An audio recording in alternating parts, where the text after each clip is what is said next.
देशको पछिल्लो राजनीतिक घटनाक्रम जसरी अगाडि बढिरहेको छ त्यस विषय र अन्य समसामयिक राजनीतिक विषयमा छलफल गर्नको लागि भलाकुसारी गर्नको लागि यतिखेर हामीसँग पुण्य गौतम हुनुहुन्छ। पुण्य सर, यहाँलाई स्वागत छ। धेरै धेरै धन्यवाद। अलिकति अलि फ्ल्यासब्याक भने जस्तै अलिकति पछाडि फर्क्यौँ।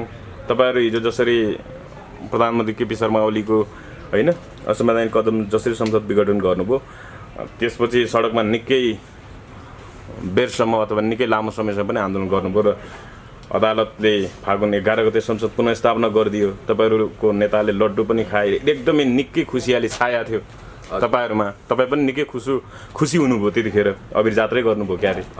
तर फेरि फागुन 23 गते जसरी आयो नि, त्यसले त अब तपाईँहरूको पार्टी त तितर बितर जस्तो भयो त, अथवा भनौँ न कानुनी रूपमा त तपाईँहरू फुट्नु भएको थिएन, तैपनि योले त अलिकति नमिठो त भयो होला है तपाईँहरूलाई। राजनीति हो, कहिलेकाहीँ निर्मम र क्रूर यथार्थलाई आत्मसात गर्नु पर्दो रहेछ, मुटुमाथि ढुङ्गा राखी हाँस्नु पर्दो रहेछ। र मलाई जहाँसम्म लाग्छ ती सङ्घर्षहरू व्यर्थ थिएनन्। लोकतन्त्र प्राप्तिको निम्ति, सदनलाई भ्युताउनको निम्ति गरिएका सङ्घर्ष र खाइएका लड्डुहरू 20 लड्डु थिएनन्, न त भाङ्नै राखिएको थियो। र ती लड्डुहरूको बारेमा अहिले अनेक जासुसी कथाहरू बनाएर मानव जेम्स बोन्डको सिनेमा वा सर्लक होम्सलाई पनि फ्लप गर्ने गरी अहिले जे कथा कुथुङ्ग्रीहरू मार्केटमा आएका छन्, यी 2 दिने फन्डाहरू हुन् र यिनको कुनै आयु हुँदैन, म तपाईँलाई स्पष्ट रूपमा भन्न चाहन्छु।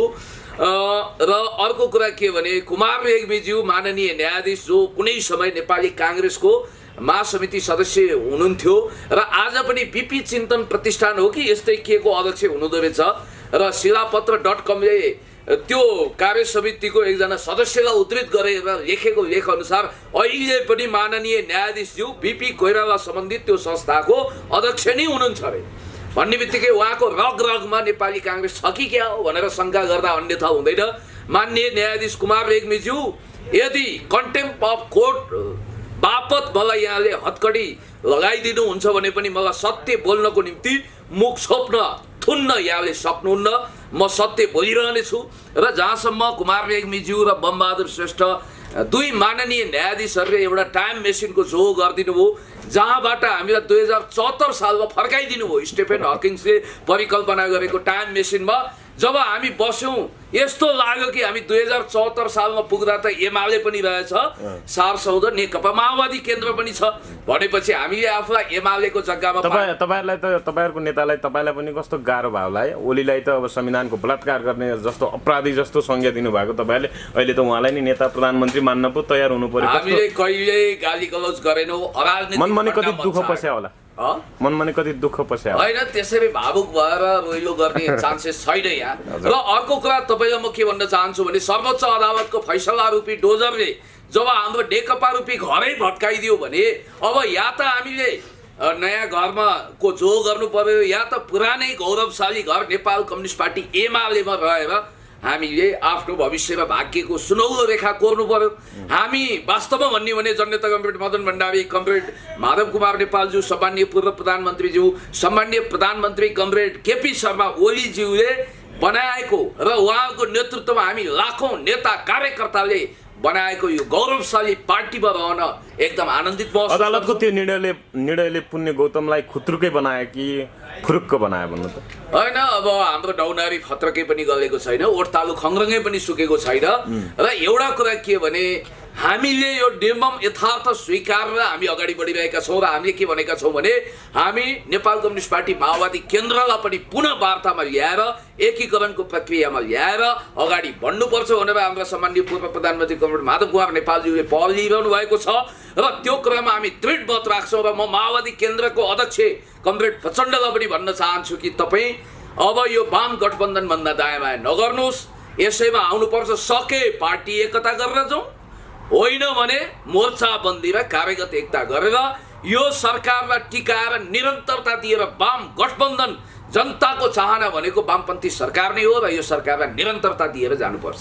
भनेपछि त तपाईँहरूले 2-3 हप्ता अगाडि जसरी प्रधानमन्त्री ओलीको राजीनामा माग्नु भएको थियो होइन, असंवैधानिक कदम भन्दै, अब त प्रधानमन्त्री त जनशक्तिशाली भयो भनेर पनि अहिले समाचारहरू आइरहेछन्। अन्नपूर्ण पोस्टमा एउटा लेख पनि पढ्नुभयो होला। अब त तपाईँहरूले ओलीलाई हटाउने होइन कि अब ओलीलाई मानेर जानुपर्ने भयो, तपाईँहरू गल्नुभयो नि त? होइन, हाम्रो पार्टीका प्रधानमन्त्रीज्यू लुते ल्याङ्ग्रे भएको हामी देख्न चाहँदैनौँ। उहाँ शक्तिशाली नै हुनुपर्छ भन्ने। राजीनामा किन मागे त त्यसो भए हिजो? होइन, त्यो बेलामा परिस्थिति त्यो थियो, परिस्थिति अनुसार पनि अगाडि बढ्नुपर्ने हुन्छ।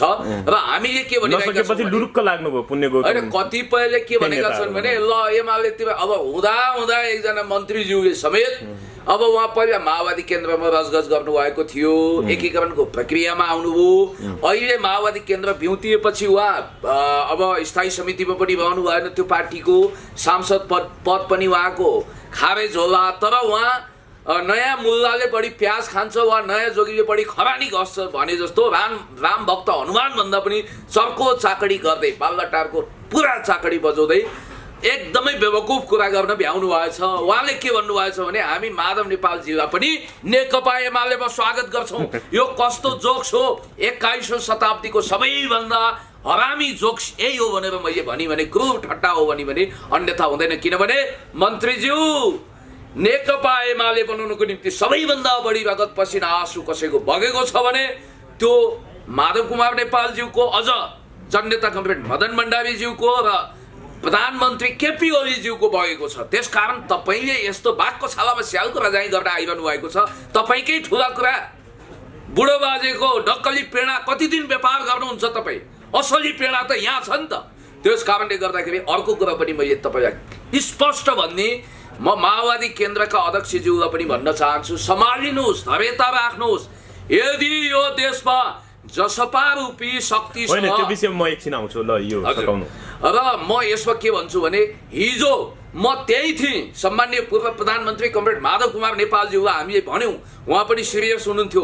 हाम्रो भनाइ के थियो भने जननेता कमरेड मदन भण्डारीले प्रतिपादन गर्नुभएको जनताको बहुदलीय जनवाद ड्रप नगरौँ र नेकपा एमाले जो जनताको आँखाको नानी जस्तो भएको छ यो पार्टीको नाम नफेरौँ भन्दा उहाँले त्यहीबाट टेलिफोन गर्नुभएको छ। सम्माननीय प्रधानमन्त्रीज्यूले, त्यस पूर्व प्रधानमन्त्री कमरेड माधव कुमार नेपालज्यूले र सम्माननीय प्रधानमन्त्रीज्यू कहाँ उहाँ जानुभयो बालटार, र उहाँले 2 घण्टा वार्ता हुँदा न्युजहरू पनि त्यतिखेर साक्षी छन्, मैले बोलेको भिडियो पनि छ।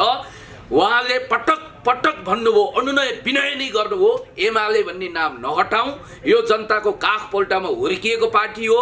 अनि त्यसपछि हामीले सूर्य चिन्हको आधारमा, जनताको बहुदलीय जनवादको आधारमा जनताको बिचमा जानुपर्छ भन्दा प्रधानमन्त्रीज्यूले के भन्नुभएछ भने, हुन त त्यो न्युज पनि आएको छ, सार्वजनिक रूपमा पनि बोल्नु भएको छ, अब कहाँ अतीत उग्राएर हुन्छ, अब नेकपा एमालेको जमाना गयो, अब नेकपा बनाउनु पर्छ।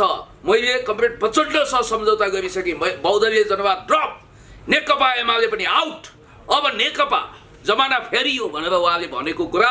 2टा क्याप्टेन हामी, अरू हेरै गर्नु भन्ने टाइपले म्यासेज दिनुभयो। तर आज कतिपय साथीहरूले नक्चरो भएर लास पचाएर एमालेमा आउनुहोस् भनेका छन्। फेरि फेसबुकै तपाईँलाई चाहिँ चिन्ता लाग्यो कि पूर्व एमाले भन्दा पूर्व माओवादीहरू जो भर्खरै मात्र एमाले प्रवेश गरेर मन्त्री पद खाए उनीहरूले खरानी घसे होइन, नयाँ जोगीले बढी खरानी एकाथरी त्यो तत्त्व छन्। पुण्य गौतमको पनि भविष्य सुनिश्चित हुँदैन, ती माओवादीले खान्छन् भनेर डर लाग्यो, अर्काथरी भविष्यको चिन्ता लाग्यो। सम्माननीय प्रधानमन्त्रीज्यूले नजन्माएका विभिन्न खालका छोराहरू, विभिन्न खालका उहाँले नजन्माएका पुत्रहरूले जागिर पाएका छन् मालदार ठाउँमा, आकर्षक ठाउँमा। जो पार्टी सदस्य छैनन् ती अरिङ्गाले फेसबुकेहरू अहिले वाहियात किसिमको बकवास गर्दै, जो मान्छे पार्टीको पदाधिकारी छन् 20औं 30औं 40औं वर्षदेखि यो पार्टीमा हुनुहुन्छ, उहाँलाई चाहिँ आउनुहोस् एमालेमा आउनुहोस् जानुहोस् भनेर आदेश दिइरहेका छन्। बिचरा जो पार्टी सदस्य छैन, भोटर मात्रै हो, र भूपी शेरचनको भाषामा भन्नुपर्दा एक ताली मात्रै हो जसको हैसियत, उसले गाली गरिरहेको छ। केही छैन, किनभने यो कलीको जगजगी भएको बेला झुटको खेती चल्छ। म कहिल्यै नपिउने रक्सी नपिउने मान्छेलाई पनि रक्सी खायो भनिदिन्छन्। र अर्को कुरा मैले तपाईँलाई यति कुरा भनौँ कि नाटक र नौटङ्की अब यो देशमा चल्दैन। र स्पष्ट रूपमा भन्ने भने नेकपा एमाले गौरवशाली पार्टी हो। अब मलाई के छ र, म त हिजो पनि चाकडी गरिनँ, मैले एमसिसी विरुद्ध पनि बुलन्द आवाज गरेको हुँ, सामदाम दण्डभेद नीतिमा मैले विश्वास गरेँ। चाकडी त तपाईँले सुरु गरिसक्नु भने अघि भर्खरै नेकपा एमाले बनाउन कमरेड केपी ओलीको ठुलो भूमिका छ भन्नुभयो। अब अदालतले जसरी नेकपा एमाले बिउताइदिएपछि त तपाईँले पनि चाकडी सुरु गर्नु, हिजो सबभन्दा बढी विरोध गर्नेमा तपाईँ पनि पर्नुहुन्थ्यो। पोलिटिकल कुरालाई हामीले टर्म्स एन्ड कन्डिसनमा हेर्नुपर्छ। नेकपा एमाले निर्माणको निम्ति हामीले स्वीकार्नुपर्ने एउटा ऐतिहासिक तथ्य के हो भने सारा जसले थेसिस गरे पनि पिएचडी थेसिस गरे पनि पहिलो जननेता कमरेड मदन भण्डारी, माधव कुमार नेपालज्यू र कमरेड केपी शर्मा ओलीज्यूकै प्रमुख लगानी छ भन्ने कुरोमा डाउट गर्नु हुँदैन। झलनाथ खनालज्यूले भलै दक्ष प्रजापतिको टाउको भयो यो बौद्धवीय जनवाद भन्नुभयो, तर पनि पछि बौद्धवीय जनवादको श्रेष्ठतालाई उहाँले स्वीकार्नुभयो। जनवादबाट समाजवादतिर, बौद्धवीय जनवादबाट समाजवादमा अगाडि बढ्नको निम्ति जननेता कमरेड मदन भण्डारीको विचार र भावनालाई हामीले एकदम केन्द्रबिन्दुमा राख्नुपर्छ भनेर पुण्य गौतमले हिजो पनि बोल्यो, आज पनि बोल्यो, भोलि पनि बोल्नेछ। मेरो पार्टी सदस्यता 2048 सालमा हो, मैले फेसबुकमा पनि राखेको छु। तात्कालीन एकता केन्द्र मार्फत 2045 सालमा अन्डरासभामा सङ्गठित भएर 46 सालमा मण्डलीको सड्कन चिउरा खाएको मानिस हुँ। 2049 सालदेखि अहिलेसम्म 23 चोटिसम्म राजनीतिक केसको आधारमा हिरासत गएको छु। कामना गर्नुहोस्, धुप हाल्नुहोस् 24 चोटिको लागि नजाओस् पुण्य गौतम भनेर। र अर्को कुरा के छ भने स्पष्ट रूपमा भन्नुपर्दा अब नेकपा एमाले भ्यू अब माओवादी केन्द्रलाई एमाले पार्टी त बिउतियो तर मन त बिउतिएन नि। तपाईँहरूको हिजो मात्रै माधव नेपाल पक्षले आफ्नो समूहको भेला गर्यो। हेर्नु त राम्ररी त्यो भन्नाले अदालत बिग्रेर केही दिन नहुँदै उहाँहरूको राम्रोसँग अहिलेसम्म त्यो मिली समझदारी त्यस्तो राम्रो मिलेको छैन अहिले। ए बाबा एकैचोटि मलाई तिमी आफू जस्तै बनाऊ भन्ने विनय रावलको कविता अन्तर्गत लपक्कै टाँसियो भने त्यो नाटक। माधव कुमार नेपालले भन्नुभयो सरकारको बारेमा मसँग केही पनि छलफल भएको छैन, ओलीले अहिलेसम्म गर्नु भएको छैन। 3-4 दिन 4-5 दिन त भइसक्यो नि त यो त्यो अदालती महत्त्वपूर्ण नेतासँग ओलीले केही नगर्ने, फेरि अहिले पनि एकल काटे भएर एकलौटी ढङ्गले चलायो भने त फेरि यो पार्टीमा विभाजन नहोला भन्न सकिन्न। भोलि प्रचण्ड माधवहरू फेरि एउटै पार्टी बनाएर अगाडि बढ्ने स्थिति आउँदैन। यस्तो त्यहाँ कमरेड त्यो भयो नि तपाईँ कहाँ जाने, ओलीको साथ कि यतै जाने? कमरेड माधव कुमार नेपालज्यू, कमरेड केपी शर्मा ओलीज्यू सहित कमरेड प्रचण्ड सहितको नयाँ पार्टी बन्यो भने आश्चर्य नमान्नुहोस्, किनभने ईश्वर तपाईँको समर्थन रहन्छ। ईश्वर पोखरेल जो नेकपा एमालेको महासचिव हुनुहुन्छ, मेरो जवाब सुन्नुहोस्। उहाँले स्पष्ट रूपमा फेसबुक स्ट्याटस लेख्नु भएको छ। पार्टी महासचिव कुनै अहिले नथुकैले कुरा गरेर झापफत्करले लेखेको होइन, पार्टी महासचिवले स्ट्याटस लेखेर के भन्नुभएको छ भने त्यो भनेको केपी शर्मा ओलीज्यूकै भोइस हो, अध्यक्ष कमरेड के सत्य अध्यक्षकै भोइस हो। हामी माओवादी केन्द्रसँग नयाँ सिराबाट एकता गर्नुपर्छ। सकिन्छ नि, दुनियाँमा काहीँ नभएको जात्रा हाँडी गाउँमा लगाइदियो अदालतले। आजसम्म अदालती निर्णयको आधारमा पार्टी विभाजन भएको छैन।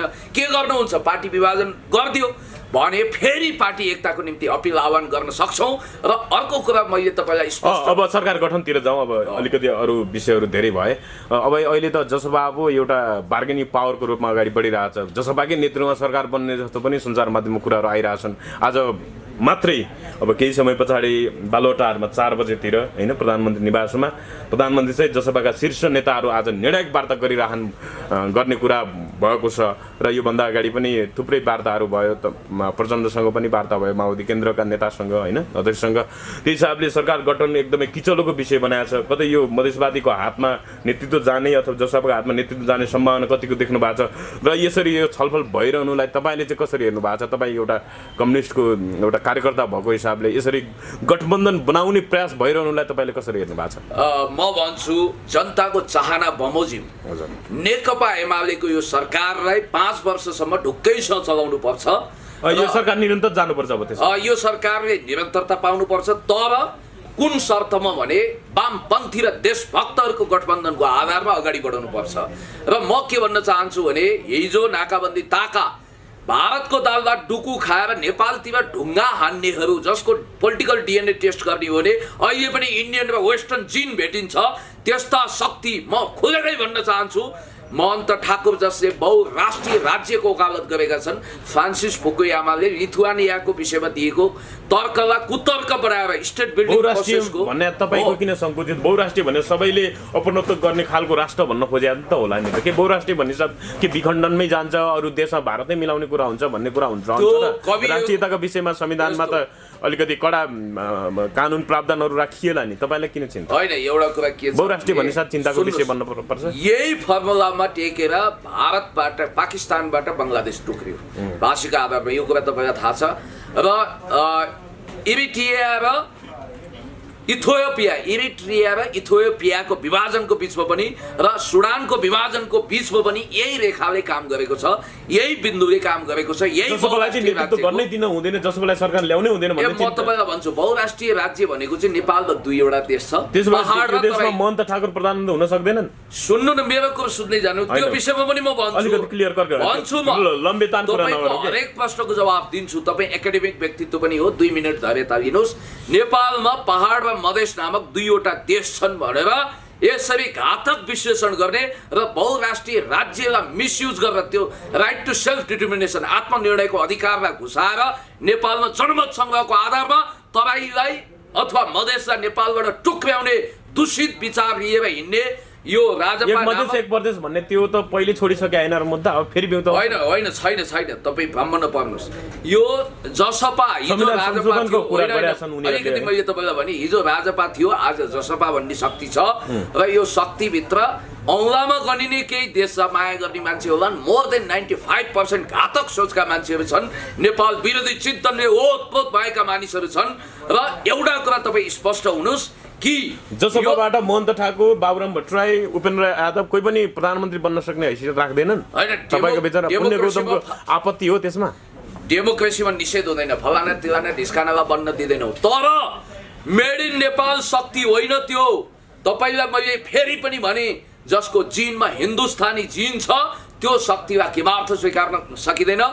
3-4 कुराहरू उनीहरूले अत्यन्तै घातक गरेका छन्। नम्बर 1 र अर्को कुरा म के भन्न चाहन्छु भने जसले जसपासँग समागम गरेर पेट बोके पनि जन्मिने सन्तान नेपाल विरोधी राक्षस महिषासुरै भएर जन्मिने छ। र अर्को कुरा के भने उहाँहरूले राखेका घातक कुराहरू हेर्नुहोस्। एउटा टिकापुर नरसंहारका नायिकै रेशमलाल चौधरीलाई बाइज्जत रिहा गर्नुपर्छ भन्ने भन्नुभएको छ। यो नेपालको संविधान, ऐन, नियम, कानुन, मानवाधिकारको बर्खिलाप हुन्छ। नम्बर 1। नम्बर 2 उहाँहरूले लाल आयोगको प्रतिवेदनलाई जस्ताको तस्तै लागू गर्नुपर्छ भन्नुभएको छ। यसले के गर्छ भने निर्वाचन क्षेत्र पनि जनसङ्ख्याको आधारमा तय गर्ने भनेर नेपाललाई फिजीकरण गर्ने उहाँहरूको सोचलाई अगाडि बढाउँछ। नेपाललाई जनसाङ्ख्यिक अल्पसङ्ख्या बनाएर विभाजन गर्ने अथवा नेपाललाई जता धेरै जनसङ्ख्या भयो त्यतै प्रतिनिधित्व दिने भन्ने कुरा त राम्रै होला नि त। जस्तो मनाङ मुस्ताङतिर जनसङ्ख्या नै छैन, त्यतै धेरै सभासद, धेरै प्रतिनिधित्व चाहिन्छ त। अनि भूगोल र इतिहास हेर्नु परेन? जब तपाईँ जनसङ्ख्याको कुरा गर्नु अलिकति एकैछिन भनौँ ल, काठमाडौँमा एकछिनको लागि मानौ 10 लाख जनसङ्ख्या छ, त्यहाँ पनि 10 निर्वाचन क्षेत्र। मनाङमा जम्मा 10,000 छ अथवा 1,000 छ, त्यहाँ पनि 10 निर्वाचन क्षेत्र। त्यो त होइन होला नि त। तपाईँले काठमाडौँलाई मात्रै रेफरेन्स लिएर सुन्नुहोस् मेरो कुरो। अमेरिकामा मधेसमा जनसङ्ख्या त धेरै नै छ। अमेरिकामा पनि सुन्नुहोस्, राष्ट्रियताको लागि अपरिहार्य कुरा हो। अमेरिकामा पनि जनसङ्ख्याको आधारमा निर्वाचन क्षेत्र छुट्याइँदैन। क्यालिफोर्नियाको उदाहरण तपाईँले लिन सक्नुहुन्छ। कि तपाईँको यस्तो सङ्केत हो भोलि मधेसबाट धेरै निर्वाचन क्षेत्र दिइयो भने त्यताबाट धेरै मान्छे आउँछन् र बिस्तारै नेपालको संसद कब्जा गर्न सक्छन् अनि जे पनि निर्णय गर्न सक्छ र भारतमा गाभ्ने सम्मको निर्णय गर्न पछि पर्दैन भन्नेमा आपत्ति हो तपाईको? रेफरेन्डम उनीहरूको अन्तिम माग, चाहे सिके राउतको चाहे महन्त ठाकुर, यिनीहरू हेर्दा छुट्टा छुट्टै अनुहार देखिए पनि यिनीहरूलाई घुमाउने, यिनीहरूलाई सिट्ठी फुक्ने, यिनीहरूलाई इसारा गर्ने शक्ति इन्डो वेस्ट नै हो।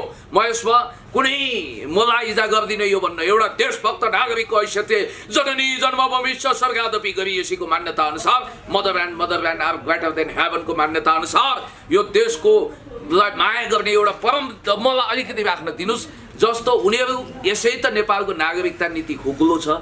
हाम्रो देशमा विदेशी नागरिकहरू खचाखच भरिने सम्भावना छ। ओपन बोर्डरको मिसयुज भइरहेको छ। भिसा पासपोर्ट पनि छैन हाम्रो। त्यस कारणले गर्दाखेरि मैले तपाईँलाई स्पष्ट के कुरा निवेदन गरेँ भने महन्त ठाकुरजीले लिएका एजेन्डाहरू जस्तो उहाँले संविधान संशोधन गर्ने भन्नुभएको छ, नेपाल विरोधी घातक प्रस्ताव उहाँहरू ल्याउनुहुन्छ, राष्ट्रहित विपरीत त्यो गठबन्धन जान्छ। त्यसकारण सम्माननीय प्रधानमन्त्रीज्यू, मलाई सूचना छ यहाँले मेरा इन्टरभ्यूहरू रिठो नबिराइकन हेर्नुहुन्छ। जनता समाजवादी पार्टीको मुद्दा त एमसीसी भन्दा पनि बढी खतरनाक लाग्यो तपाईँलाई? होइन, एउटा कुरा के छ भने महन्त ठाकुरजीको नाम लिनुभयो नि, महन्त ठाकुरजीले घातक एजेन्डा बोकेसम्म उहाँलाई प्रधानमन्त्री होइन मन्त्री पनि स्वीकार्न सकिन्छ। गठबन्धन पनि गर्नु हुँदैन। यो प्रधानमन्त्री के ओलीले जसरी अब यो सरकार बचाउनको लागि अथवा माओवादी केन्द्रले फिर्ता दियो अथवा भन्नाले समर्थन फिर्ता दियो भने 120 मात्रै रहेको एमाले अझै 15 सभासद जति 15 सांसद चाहिन्छ उसलाई सरकारमा टिकिराख्नको लागि भने जसरी गठबन्धनको लागि यो दौडधोप एउटा प्रयास चलिरहेको छ। जुनसुकै भन्नाले दलले पनि यो जसपालाई चाहिँ गठबन्धन नबनाओस् भन्ने तपाईँको तर्क यो रह्यो। हाम्रो इन्टरभ्यूको अन्तिम चरण घुम्ती मोड होला सायद। म तपाईँलाई के कुरा निवेदन गर्न चाहन्छु भने अपवित्र गठबन्धन गरेर हामीलाई सत्तामा टिक्नु छैन। हामीले के गर्नु पर्यो अब म तपाईँलाई भनिदिन्छु। जस्तो जसपाले यहाँ त के भयो भने उल्टो कुरा भयो के, जसपाका आफ्ना घातक एजेन्डा, राष्ट्र विरोधी, नेपाल विरोधी एजेन्डा छोडेर आए मात्रै जसपालाई सरकारमा लिने भन्ने हुनु पर्थ्यो।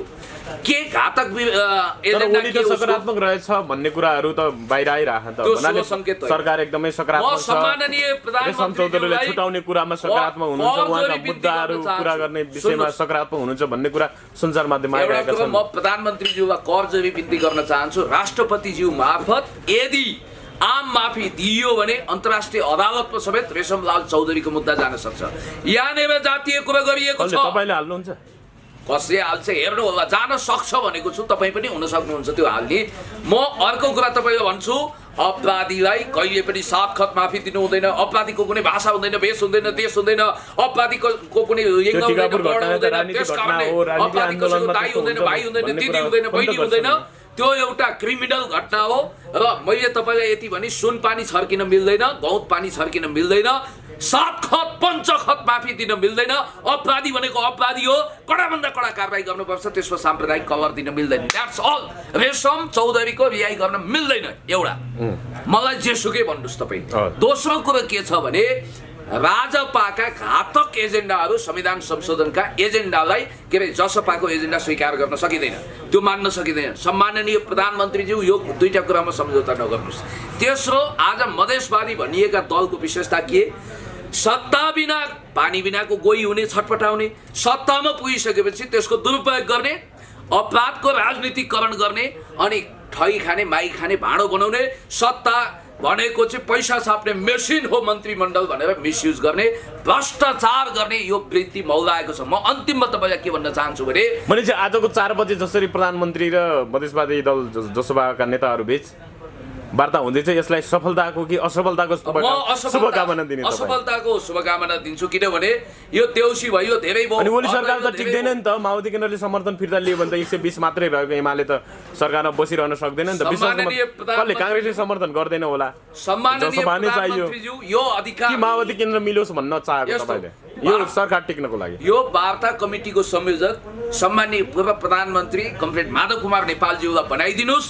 उहाँले 3 वटा फर्स्ट क्लास एजेन्डा अगाडि सार्नु भएको छ राष्ट्र हितमा। त्यो भनेको के भने वामपन्थी गठबन्धन टिकाउँ, सरकार 5 वर्षसम्म लैजाउँ, माओवादी केन्द्रलाई दायाँ बायाँ जान नदिउँ, र सके माओवादी केन्द्रसँग एकता गरौँ, होइन भने पनि कार्यगत र मोर्चाबन्दी गरेर अगाडि बढौँ, हार पनि कायम गरौँ। नम्बर 1 चित्रबहादुर केसीले पनि त्यो भन्नुभएको छ।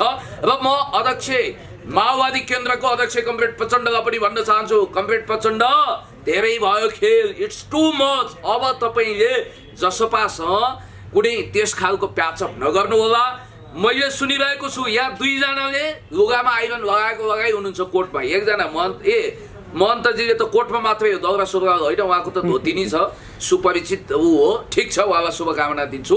तर महन्त ठाकुरलाई प्रधानमन्त्री बनाउने गरी अथवा शेरबहादुर देउवाको 5औं औँठीलाई सार्थक बनाउने गरी 5 चोटि प्राइम मिनिस्टर बनाउने गरी यसरी घातक तपाईँले गठबन्धन नगर्नुहोस् र तपाईँ खुरुक्क वामपन्थी गठबन्धनमा आएर यो सरकारलाई समर्थन दिएर वामपन्थी एकताको ढोका खोल्नुहोस्। प्रधानमन्त्रीज्यूलाई पनि म भन्न चाहन्छु, यदि जसपासँग कार्यगत एकता गरेर सरकारमा उनीहरूको घातक एजेन्डा स्वीकार रेशम चौधरी छोडेर यो देशलाई विघटन गर्ने उनीहरूको एजेन्डा स्वीकार गरेर हामी जानुभन्दा बरु सरकार बाहिर आउँ, प्रतिपक्षमा बसौँ, आन्दोलन गरौँ, जनताको बिचमा जाउँ, चुनावमा जाउँ, फेरि बहुमत दिउँ।